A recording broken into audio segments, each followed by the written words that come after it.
I'm delighted now to introduce you to a dear friend and someone who inspires so many and reaches new heights in business. Andrew de Groot. He's a former banker based in Hong Kong. Don't hold that against me. Executive business, coach, action coach. And he's a great man of God and someone I love doing off-road cycling with. And what I love about Andrew, you see what's on the tin. This is the real man. He's always inspiring others. He's always gracious. He always encourages people. And I've never actually heard you say a negative word about anybody. It's amazing. So just enjoy this session with Andrew de Groot from Action Coach. Bless you. Give him a big warm welcome. Thank you. Bless you. Yeah. Brilliant. Great to see you. This is going to be slightly different to the other sessions. It's interactive. Wow. Oh, no.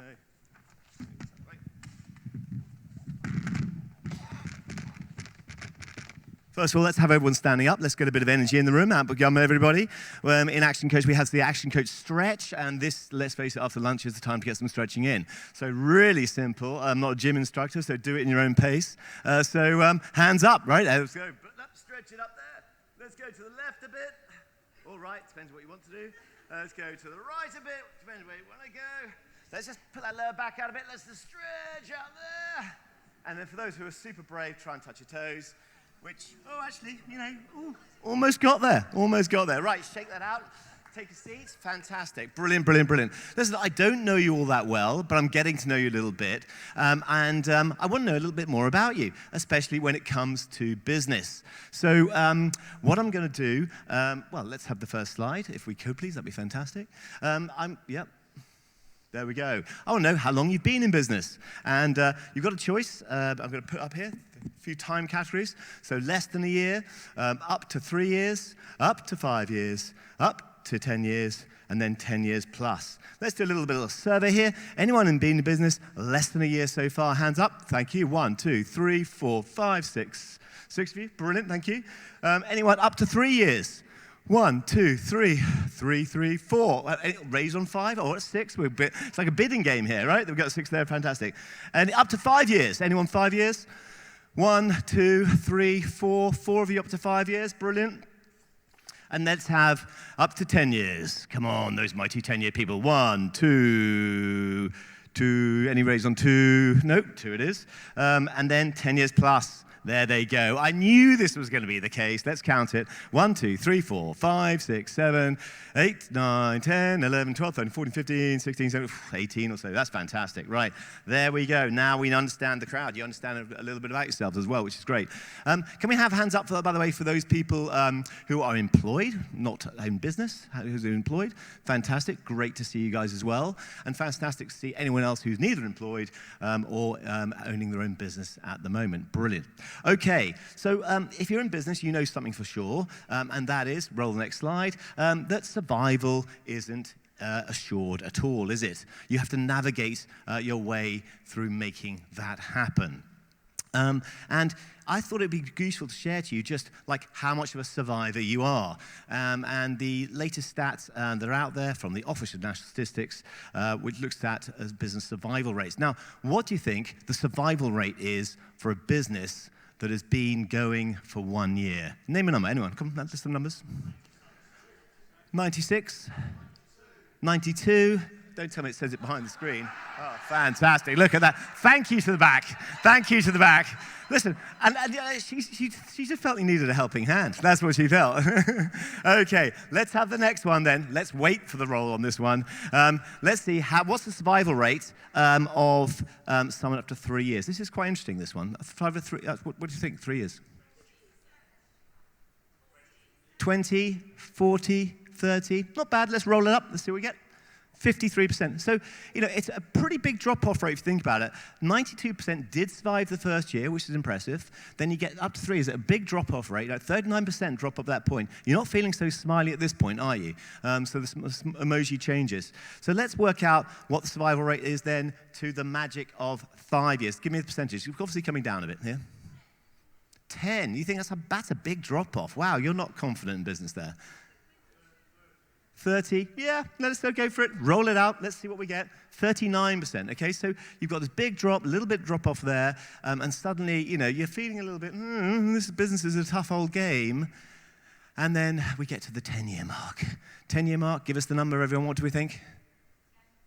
10%? Any raise on 10? 20? Roll the numbers, and the answer is 15%. Now, why did I put a washing machine as a symbol there? That's because I find that most people, when they get to 10 years, they are rinse and repeating their business year on year. It hasn't really changed. It just keeps on going. So well done surviving. But if you just flip over, you can see there. If you've survived in business this stage, you are a winner. So well done you. And a round of applause, right? I think for all these people who've pushed it out there. It really is not easy. Now, it's especially not easy because the world of business at the moment is crazy fast. The speed of it, right? That speed, it is moving. It's moving in all sorts of ways fast. It doesn't matter whether it's the economic shocks of the market, lots of those. It doesn't matter whether it's the product life cycle changing. It's whether there's information and media 24/7. Customer expectations. We are demanding people. Click, why is it not here? Everyone is getting more higher expectations. And indeed, just in the workplace, right? New jobs are appearing, but also other jobs are disappearing. So the workplace is changing. It is a difficult place to there. But if you want to exemplify the pace of change of business in one single slide, I think it's this one. This slide is fascinating. It looks at the speed at which a businesses get a business adoption, so scalability of some very well-known brands we all know. So if you look at the first one there in the purple with Netflix, you see it took them about 4 years to get to 1 million users. That's the second one down, so that's 10 to the power of 6, and obviously 10 to the power of 8 is 100 million. So to get to the first million, it took them about 4 years. It then took 10 years to be able to get to 100 million users. And boy, they must have been happy, right? 100 million users. You're thinking that's a great subscription income business. But then look what follows right behind it. It took 5 years for Twitter to make it to 100 million users. But then look at that thing, Spotify and Facebook. How long did it take them? 4 years to get to 100 million users. This is incredible, ladies and gentlemen. Instagram must have thought they smashed it out of the park when they achieved it in 2 years. But ChatGPT, well, how long did it take them? 2 months. 2 months to get to 100 million users. That is the speed of adoption of technology we're working to.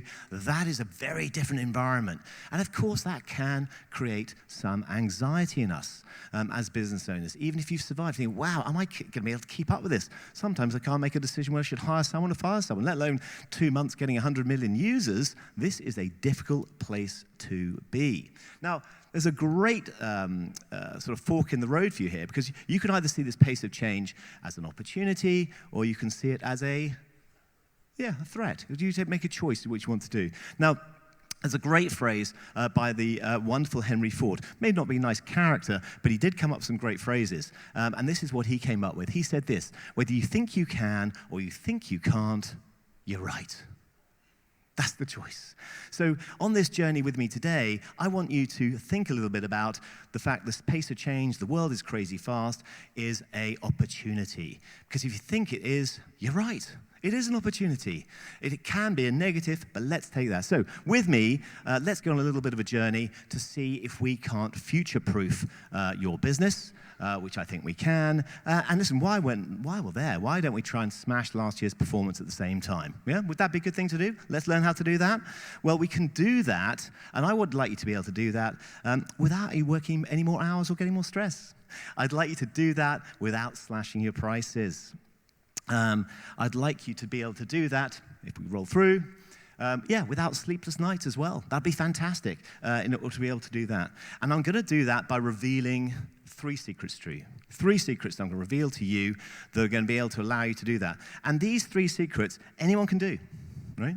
You don't need to be a financial whiz. You don't need to be a sales marketing guru either. You can make this work. So, what are these 3 amazing secrets, I hear you say?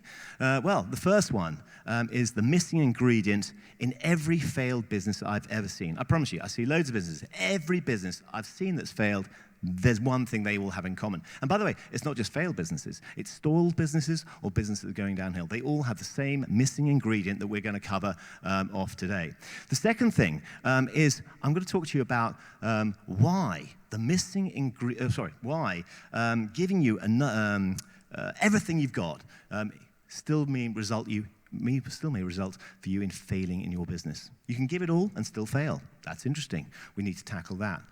And the third thing we're going to tackle, the third secret we're going to look at there is to how we're going to tackle the number one growth killer for every business. There's one growth killer for every business. How are we going to tackle it? Now, if we could do all those three things, that would be fantastic to do. But there is a word of warning for you, right?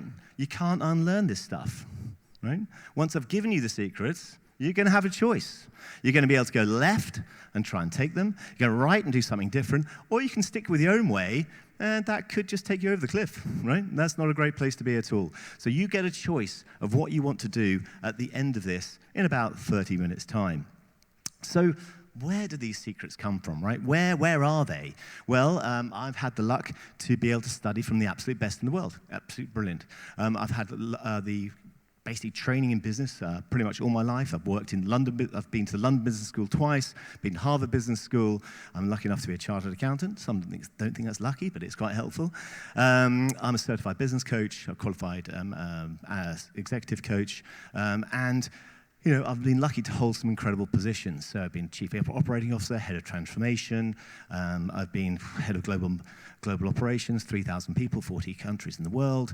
And I'm really lucky at the moment that last month I managed to get into the top 50 global coaches in the world. So I'm not saying any of this to impress you, but just to impress upon you that what you're about to listen to works. It works for my clients, it works for me, and there's no reason why it shouldn't for you. And that's why I want you to listen today. So what is that first secret? Let's go for it. The first secret, the missing ingredient in every single business I see that has failed is really simple. It's this: destination unknown. Simple as that. See it time and time and time again. Even for quite good businesses, the destination can be unknown. And what does that create? It's like walking through the desert in the sand.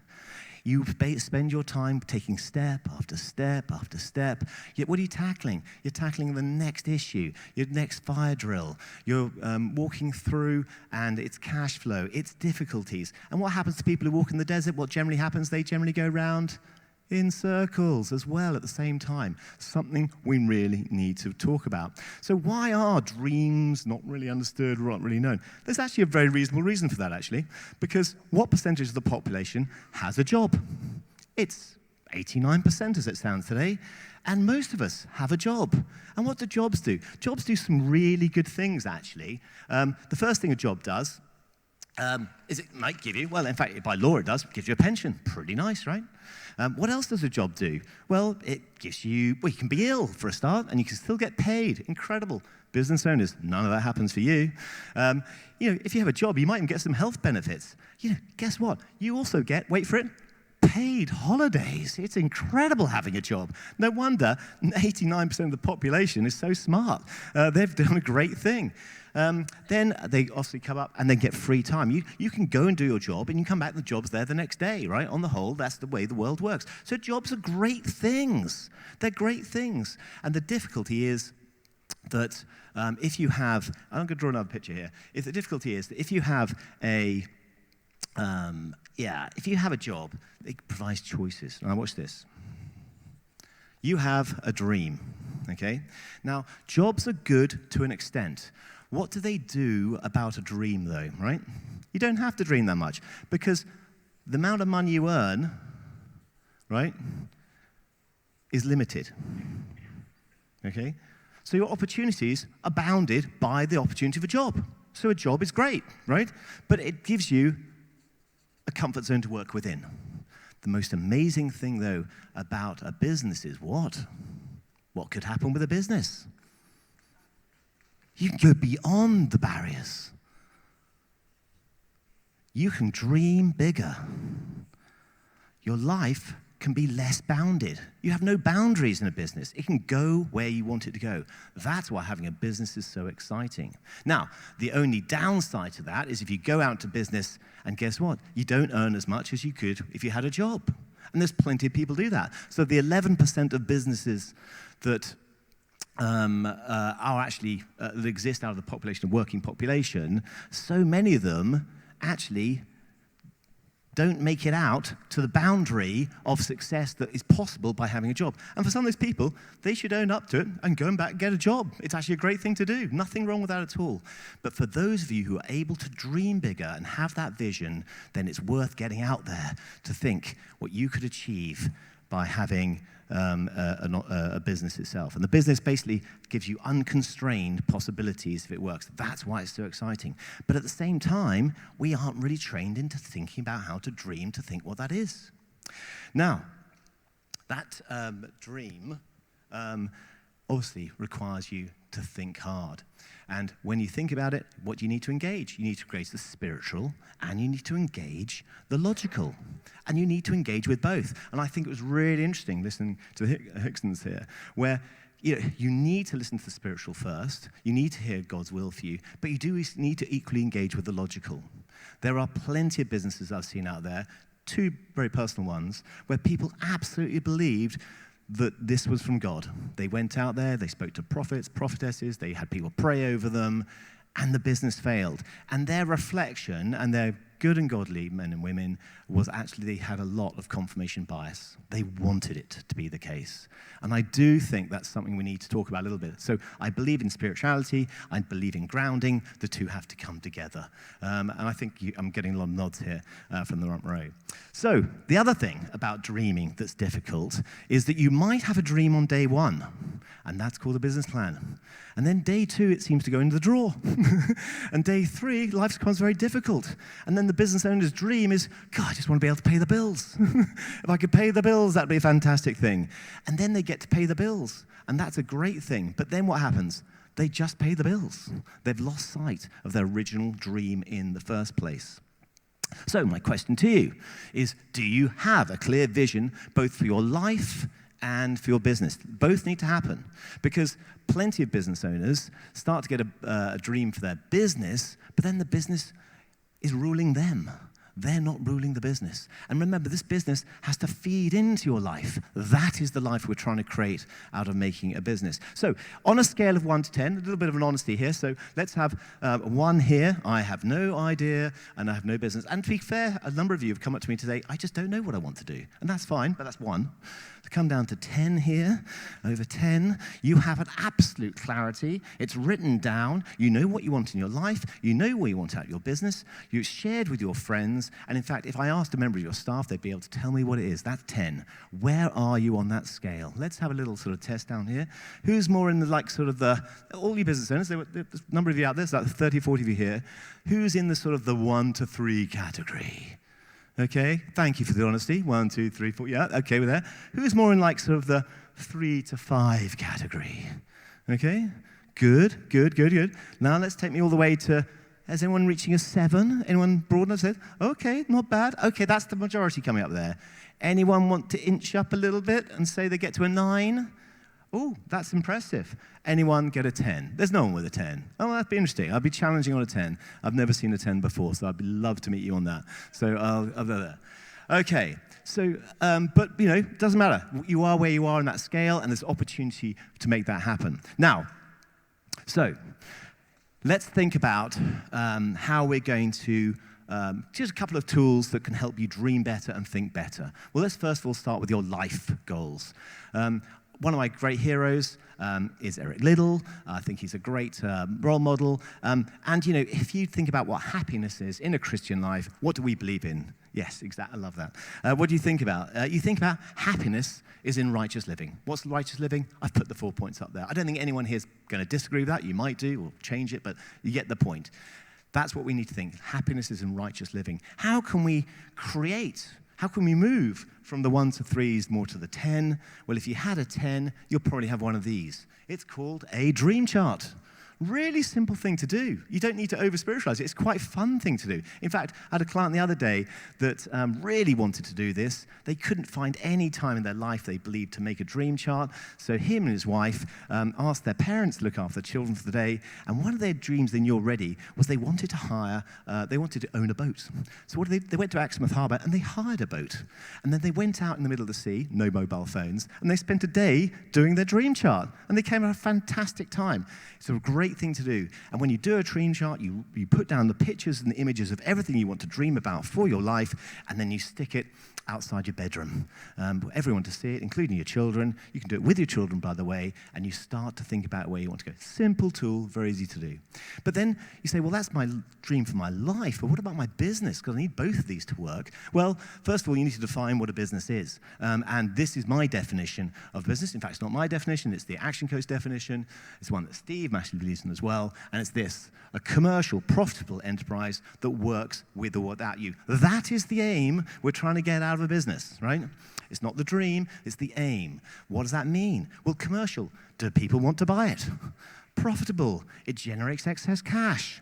It works. So you don't have to put all the hours in. You've got some leverage in your system. And then you can hire a team, and then it could work with or without you. What a fantastic thing. If you don't have a definition, take that one now. That will do. Now, that's great as a definition of a business, but now we need to work out the vision for that business. And there's only really, there's plenty of ways of doing it, but the simplest way, just buy the Simon Sinek book there, which is Start with Why. And it's so helpful because when I speak to so many business owners or people about to start business, the first thing they say, what do you want out of business? To make money.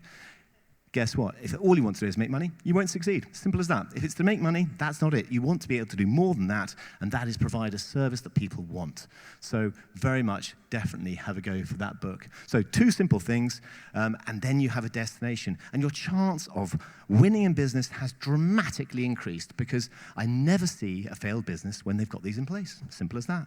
Okay, next secret. Why giving it your all can still lead to failure. Let's take on this one. Now, anyone recognize this famous ship? Anyone shout it out? Who said that? Straight off the bat, the Endurance. Do you know why, of course? She won Mastermind. I forgot about it. No, it got to the final of Mastermind. I think that's still a round of applause myself. Anyway, so yes, it's the Endurance. The Endurance. Famous ship, captained by Ernest Shackleton, and an incredible story that comes with it. Now, when Shackleton went out to go on the adventure, we've got a few adventurers here, a lot of adventurous spirits, he went out and put a job advert out. This is the job advert. Would you reply to this advert? That's an interesting case. Let's read it out. Men wanted, sorry about that, it was 1914.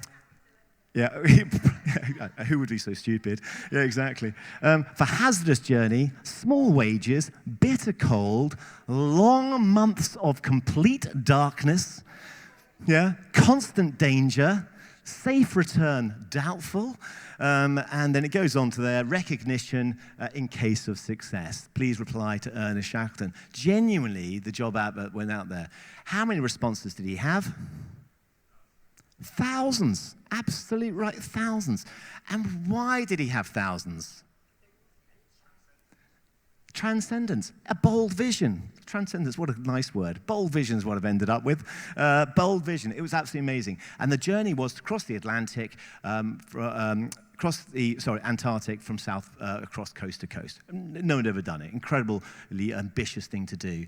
But the thing is, that job advert, did it include anything like knows my numbers? Did it include anyone like been an explorer before? Knows anything about ships? It didn't include anything about skills at all. There was nothing about skills. It was recruiting for this, the mindset.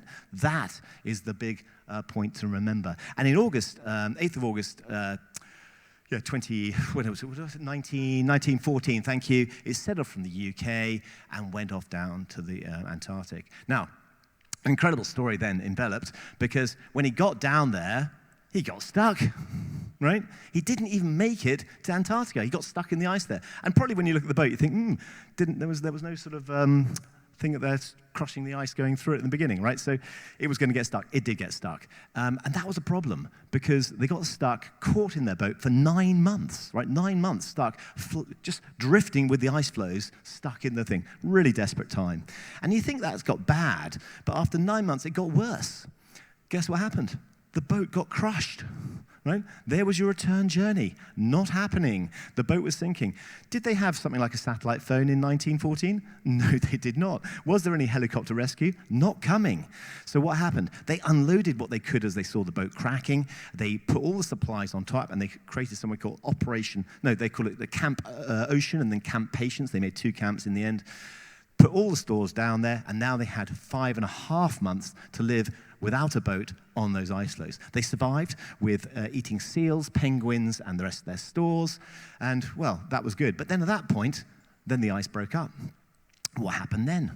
What happened then was very interesting. They launched the lifeboats, and you can think of these lifeboats, can't you? They're not like a modern one. They're like this. They are like this. And this is actual picture. I've actually seen the lifeboat. When you look at it, it sort of goes like from there to about sort of here, and you're going to go, this doesn't really look like much of a lifeboat. I could die using this, launch this boat. They had 3 of them, and they took this daring journey to go to a place called Elephant Island. You won't know where that is, but basically it's a rock in the middle of nowhere, but at least it wasn't moving, and it took them 7 days to get there, and they decamped. Now, that was fine. So they've now decamped in a place where they're never going to be found. Not very useful. So, incredibly, Shackleton took this heroic journey with 5 of them in one of the boat, the James Caird. That's the one I've seen in London. If you can go and see it, it's incredible. He then sailed 16 days just with the stars to find South Georgia Island. And they did it. Incredible, 16 days. I mean, it's just incredible stories. They did it. They then got all the way there, and when they landed, they were unlucky. They got to South Georgia Island, and they went there because there was a whaling station, but they landed on the wrong side of the island. Okay, pretty true story. And so then they had to walk for 36 hours, non-stop. By the way, there were 5 of them. Only 3 were fit enough at that stage to be able to do the walk over top, so they left 2 behind. 3 of them got over top, and they got to the whaling station. All sounds good. No, because the mission still had to be, the mission obviously was over, but a new mission emerged, which was everyone has to go home alive, right? Everyone has to survive this mission. And then they spent 4.5 months trying to get back from South Georgia to Elephant Island to rescue everyone. And quite incredibly, everyone survived. That's just a story and a half. Isn't it just an incredible story? Now, Shackleton couldn't have done that by himself, right? What happened was interesting. There were 3 big lessons that came out of the back of it, and the first was clear responsibility.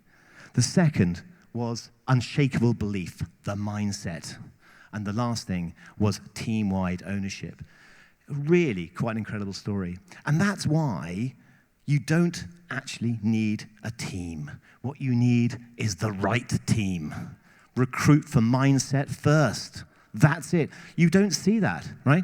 Any job advert, it's how many years experience, skills, whatever we have. Very rarely do you recruit for mindset. That is what we need to do. Recruit first for mindset. Now, it's a little quick reminder here of, let me just turn over some slides here. Here we go. Of what is the job of a business owner. Sometimes really easy to forget what the job of a business owner is. Let me just draw it up for you. Here you are, you're a business owner. You don't smell, I promise. Okay, a business owner's job is to train and hire a team. That's the job. The team's job is to look after the clients. The client's job is to look after the business, and the business job is to look after the business owner. What happens, what do I see time and again, and why this is such an important moral to the story, is what does the business owner do? Works with the clients. Why bother have a team? Right? That's another thing you see time and time again. Don't be that person. Make sure that you're putting the majority of your time into your team, and then you will succeed at business. Now, there's one great story, finishing parts of the Shackleton story, which has a God element to it, which I think I want to bring in. So as a postscript, when you read his memoirs, this is what he said. I'll read it out. He said, "I have no doubt that Providence guided us. I know that during that long and racking march of 36 hours over the unnamed mountains and glaciers of the South Georgia, it seemed to me often that there were 4, not 3 of us." And every single one of the 3 people wrote that in their memoirs. They all felt God was in them during that challenge. I thought it was fantastic. Okay, so hire the right people. Let's move on. The last secret. We need to tackle the number 1 growth killer of all businesses. Now, this is interesting, right? I wonder if you're going to be able to guess what it is. Let me draw another slide. This is time. This is growth. Let me take a first business. The first business is treading water. So quite rightly, has a blue line to it. I put the blue line with a wiggly line because you'll have a year where it's go up, a little bit go down, but it's operating within boundaries. The business is operating within boundaries. This is a business that is treading water. Now, we also have businesses that are growing. Let's use green. There's a business that's growing. What is the difference between a business that's growing and a growth business, and a business that's treading water? Let's have some answers. Culture, let's have that. Let's write down some of the answers. Culture. Shout out any more? Innovation. Yep, keep going. Leadership, thank you. It's really not helpful, I'm deaf in one ear. What's this one? Product. Yep. Yep. Marketing. Risk-taking. All sort of right, but not the answer I'm looking for. There's one thing that you need to put in the answer, and that is this. It is 5 hours working on the business rather than in the business every week. All business owners that I see struggle, that are here, are working 100% of their time in the business. They spend none of their time working on the business. That is the reason. Simple as that. And there's a lot of reasons for it. We'll take some slides in a second for why that is the case. But if you can spend 5 hours working on the business every week, your business will grow. Guaranteed. End of story. That's what will happen. Those that don't, if you look at your business today and it's not growing, it will be because you're not spending time working on the business. It is as simple as that. So, that's a growth business. Let's take, for instance, what would happen if we had a turbo business. Go up here. What's the difference between a turbo business and a growth business? Who said that? 10 hours. It's absolutely right. It's 10 hours working on the business, but also there's another part to it. It's 10 hours working on the business and also 10 hours of learning. Self-learning. Yeah? Your business cannot outgrow its earnings. Your learnings. Right? You can't outgrow it. So if you're not learning more, your business can't grow more. It is as simple as that. So 10-10. That's a turbo business. And there is the odd exception out the side there. You may not like him, Elon Musk, but he goes 20-20. 22 hours on, 20 hours learning. That's what he does. That's how the business just turbos. The turbos, rocket ships up through there. So you make a choice. If you're starting a business now, start with the basics. Don't plateau, grow. How do you grow? You do that by working 5 hours on the business every week. Now, let's go back to the slides a bit. There's a reason why this happens, to make that happen. Can I skip on back? Is that right? Yeah, skip back. No, okay, go to the next slide. Yeah, that's right. The reason why is this. You start off as an ideas person. You've got an idea for a business. That's what happens. You then quickly skip to the idea, the creator, the inventor. That's the role you wear. You then skip to the next one, and then you become the operator. You're getting into the business. So then you've got 2 hats working in.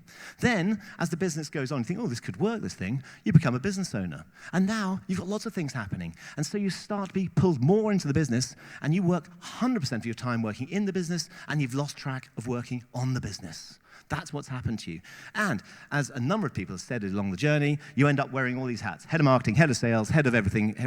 And that becomes you, and you're now lost in the business, and you've got no chance, and you start walking the desert. That's what happens to you. So what I'm saying to you here is make sure that you don't do that, and that is our last secret. So 3 secrets for you to take away, trying to make a little natty acronym, sort of worked. First of all, make sure you have the right dream. Second thing, make sure you have the right team. And then, just because it rhymes, make sure you have the right regime.